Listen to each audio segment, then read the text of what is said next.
KEI Industries, Nigel, with us? Well, that's right. Let's focus on KEI Industries. The stock is reacting to a good set of numbers. Let's discuss the way ahead. We're joined by Mr. Anil Gupta, Chairman and Managing Director at KEI Industries. Hi, Mr. Gupta. Good morning. Thanks a lot for joining in and congratulations on a solid showing in the past quarter. A couple of questions, though, with regard to the past quarter first. Your exports have gone up quite a bit, I think so. It's gone up by close to around 3.3 times, and it constituted close to around 16%, I think, of the mix. Could you tell us, did you find a new geography? Is this something that you can sustain with regard to the export market? And also, how is domestic demand? What does it mean in terms of a growth guidance for this year? That's FY26. Please go ahead, sir. Thank you, Nigel. If you recall, I've been consistently saying in my 3 quarters last commentary that we are focusing on export, and export will see a substantial jump in the coming quarters. And we are witnessing this quarter, last Q4, we have grown by 92% in exports. And I think this momentum will continue, and we should be seeing around 16-17% of exports from in our total sales in the coming year. It could go further, but we are still not having adequate capacity to increase it substantially, which should come by another 3 to 4 months. We should be getting our new capacities online in our new capex coming up at Sanand. And so far as domestic market is concerned, the momentum is good, especially in terms of renewable energy space and also data centers and infrastructure, as well as real estate. So I think that we expect to grow by 17 to 18% in this financial year also. Last year, we have grown by around 20% compared to our guidance of 18%. And we have slightly grown better, and export momentum will continue.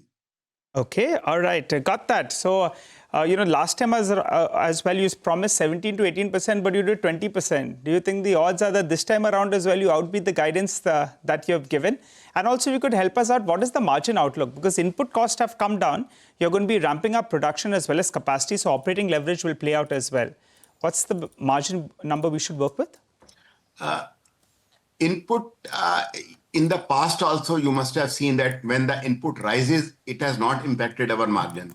We are working very calibratedly, in calibrated manner in ensuring that our input and order book are a little bit of matching. So we have never lost in our EBITDA, maybe 0.5% here and there, even when the volatility was very high and the copper and aluminium went up very high. Even then, we did not lose. And I don't want to benefit from commodity fluctuations, because then it is a risky game. And margins should continue to be in the range of around 11%, what we have achieved, at least for this fiscal. I don't want to be too bullish on predicting higher margins. Maybe we will try to get definitely better margins. Okay, so 11% is something we can at least work with for now. Got that, Mr. Gupta. Thank you so much for joining in. So just take us through what the big drivers are going to be. I mean, fourth quarter was good, I think, pretty much across the board. High tension, low tension, all kinds of, segments, even the wire segment. But basically, when you are talking about 18% growth in FY26, what will be the drivers of that growth? And along with the volume expansion, I mean, are you thinking of price hikes at all?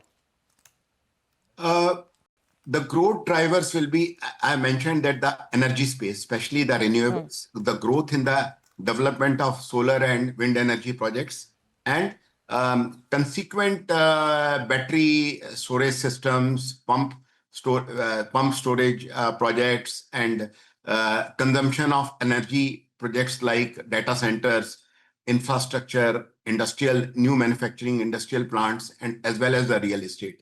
So this whole space will, should continue to grow, and I think we should see a good year ahead in the coming year as well. From your various product segments perspective, within that, I mean, what should we expect on the product mix side and the KEI's own business segments? Which ones will perhaps be driving this growth? In my opinion, all our business, segments, all verticals will be driving this growth. Means whether LT, HT cables, extra high voltage, or domestic market and export. I think all verticals should be growing in the similar fashion. And yeah.